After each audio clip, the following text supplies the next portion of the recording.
Welcome. Students have long dreaded the following initials, APA. Does hearing the letters APA bring you to your knees with worry? Do you completely dread creating your citations? Today we will give you a resource to overcome your fears of APA formatting. Get ready for some more pointers that are going to be a lifesaver, trust me.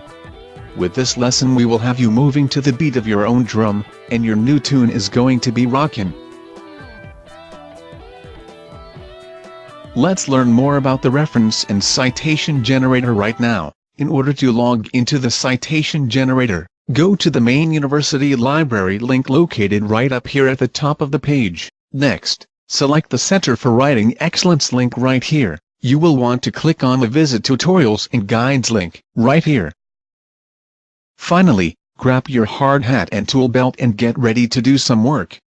Select the reference and citation generator link right here.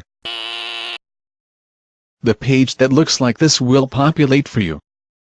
You will then want to choose the How to Use link if you want to learn more about this resource. If you read these tips, you will gain some really radical insight on how to better use the system. Here comes tip number 1.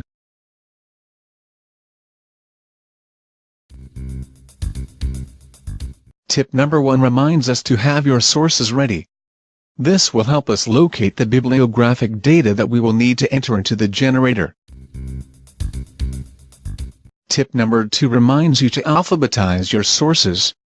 The references page will always need to list the sources in alphabetical order. Tip number 3 is to identify your source. Are you trying to cite a book, a website, or another type of source?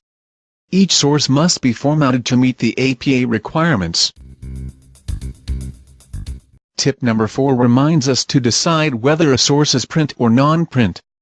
Print sources are text such as books, periodicals, or encyclopedias. Non-print sources are web publications, such as online periodicals, websites, or electronic books. Determining whether the source is print or non-print will matter when it comes to making sure you use the correct APA formatting. Now that we have discussed these tips, you are ready to use the generator.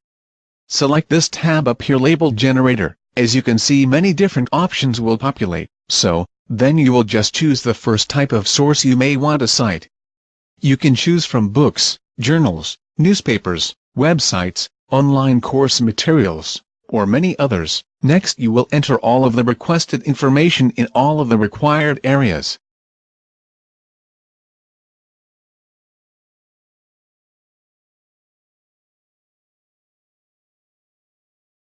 After entering all of the appropriate information, you will hit the Submit button on the bottom of the page. Upon hitting the Submit button, the magic happens.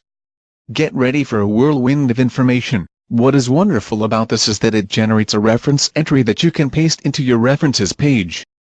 Your instructor will love watching you use this source. My students rock because they can generate well-formatted APA references. The next feature that the generator completes for you is going to make you faint with happiness.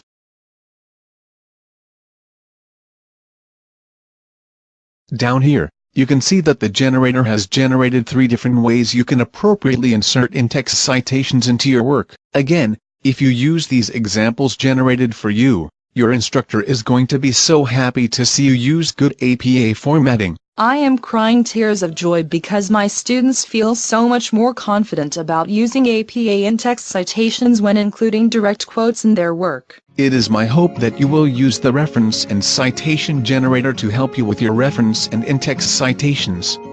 With this resource, your life will be made easier. Give this resource a try and be sure to let your instructor know if you have questions. Thank you for viewing this tutorial. Have a great day.